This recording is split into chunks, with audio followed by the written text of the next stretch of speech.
अब तक आपने सुना कि कावेरी जी अपनी तीनों बेटियों ईशा, मोहिनी और सुहाना की शादी 3 घर जमाई लड़कों के साथ करवा देती है। उन्हें लगता है कि ये लड़के शायद घर का कामकाज संभाल लेंगे। तो घर जमाई बहुत आलसी थे, वो नौकरी भी नहीं करते थे और बाहर का काम भी नहीं। कावेरी जी ने अपनी बेटियों से कहा कि वो प्रेगनेंसी का बहाना बनाकर अपने पतियों को सबक सिखाए। अब सुनिए आगे। मम्मी, आपने जैसा कहा था हमने वैसा ही किया, लेकिन देखिए ना, विवेक का हाल तो वैसा का वैसा ही है। घर में ना सुबह का नाश्ता बनता है और ना खाना। नौकरी पर जाने की बात करूं तो खाने को दौड़ते हैं मुझे। हाँ मम्मी, मैंने भी सुमित को कितनी बार कहा कि अगर नौकरी नहीं करनी तो कोई छोटी सी दुकान ही खोल लो, घर का खर्चा कैसे चलेगा। देखो दोपहर के 12 बजने आए और जनाब अभी तक सो रहे हैं। हाँ मम्मी, ईशा और सुहाना ठीक कहती हैं। अविनाश का भी यही हाल है। जब मैंने अपनी प्रेगनेंसी के बारे में कहा तो मुझसे कहने लगा, अरे दूसरी लड़कियां तो 9-9 महीने तक डिलीवरी के टाइम छुट्टी लेती है। मोहिनी, तुम भी नौकरी करो। अब मुझे कहाँ नौकरी मिलेगी। मम्मी बताओ अब मैं क्या करूं?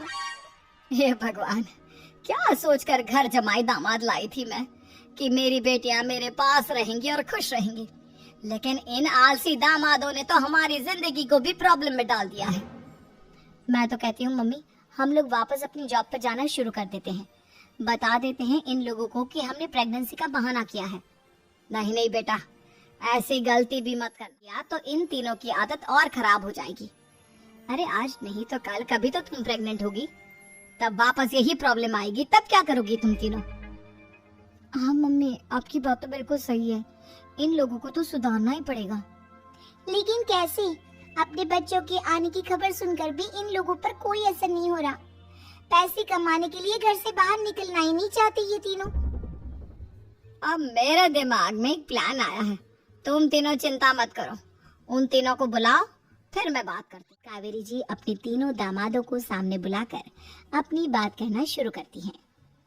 अविनाश, सुमित और विवेक, देखो बेटा, मैं ना तुम तीनों से बड़ा प्यार करती हूँ, इसीलिए तो तुम्हें घर जमाई बना कर रखा है मैंने।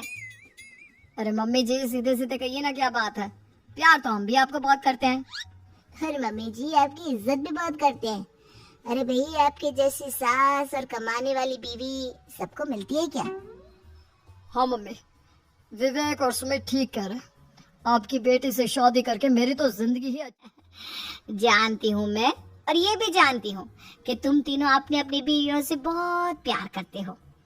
बेटा, बात ऐसी है कि हमारे कुल गुरु ने कहा है कि प्रेग्नेंट होने के बाद मेरी तीनों बेटियां शुरू के 4 महीने हमारे गांव में जाकर रहेगी, जहां मेरे चाचा जी रहते हैं। अरे लेकिन क्यों मम्मी, गांव में जाकर रहने की क्या जरूरत है इन तीनों को? वो क्या है ना बेटा, हमारे परिवार को एक श्राप है। अगर मेरी बेटियों ने यहाँ पर बच्चा पैदा करने की कोशिश की तो उनके बच्चों को कुछ भी हो सकता है। इसलिए अब से लेकर 4 महीने पूरे होने तक इन्हें गांव वाले घर में रहना पड़ेगा। हाँ तो इसमें प्रॉब्लम क्या है मम्मी जी? हम भी वहाँ जाकर रहेंगे, पिकनिक बनाएंगे। अरे भाई बीवी जा, हम भी वहाँ। हाँ यार, आइडिया तो बहुत अच्छा है। शहर की जिंदगी में रह रहकर परेशान हो चुके हैं, अब कुछ दिन गांव में बिताएंगे। तुम लोग समझने की कोशिश क्यों नहीं करते? तुम में से कोई भी वहाँ नहीं जा सकता, और मैं यहाँ रहूंगी ना तुम तीनों के साथ। 4 महीने की तो बात है, उसके बाद ये तीनों ही लौट कर आ जाएंगी। ठीक है मम्मी जी, अब हमारे बच्चों का सवाल है तो ये तो करना ही पड़ेगा।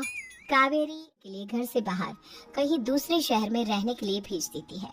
कुछ दिनों के बाद, अरे मम्मी जी, बहुत दिन से पिज्जा नहीं खाया, मंगवाइए ना। क्या बताऊं बेटा, पहले तो बेटियां खर्चा दे देती थी क्योंकि उनकी नौकरी थी, लेकिन अब तो मेरे पास पैसे ही नहीं बचे। थोड़े बहुत पैसे हैं जो बच्चों की डिलीवरी में काम आएंगे। लेकिन मम्मी जी, आपकी बेटियों को वापस आने में तो अभी बहुत वक्त बाकी है। वही सोच सोच कर परेशान हो रही हूँ। सोच रही हूँ कल से दूध भी बंद करवा देती हूँ। अब दूध वाले को देने के लिए पैसे भी तो नहीं है ना।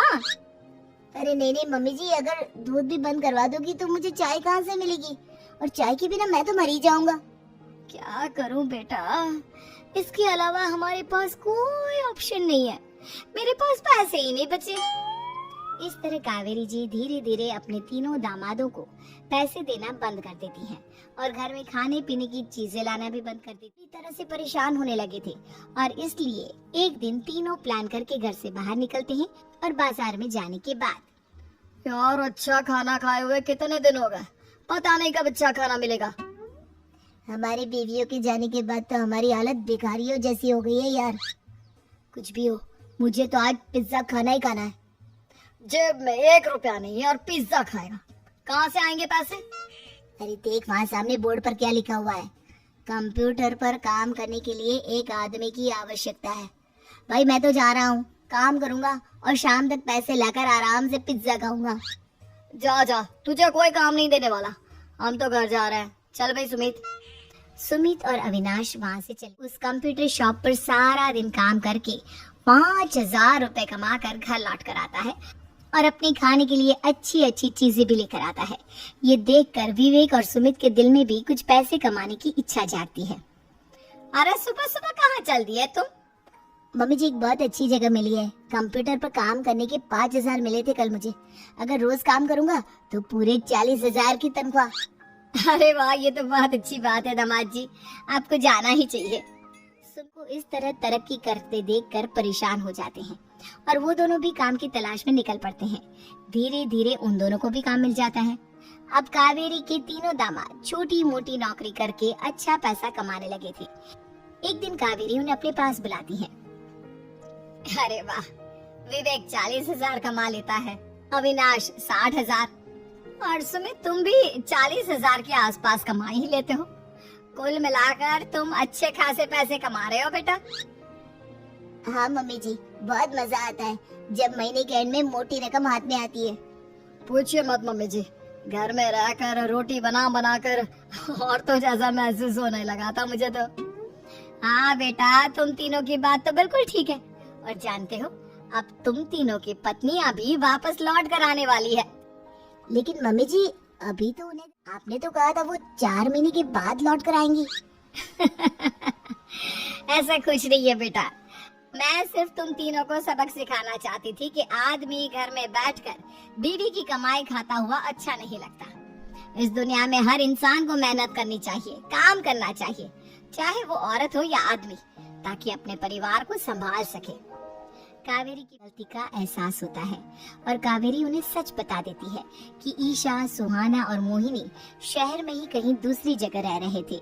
शाम के वक्त उन तीनों की पत्नियां लौट कर आ जाती है और कावेरी जी का परिवार एक खुशहाल परिवार की तरह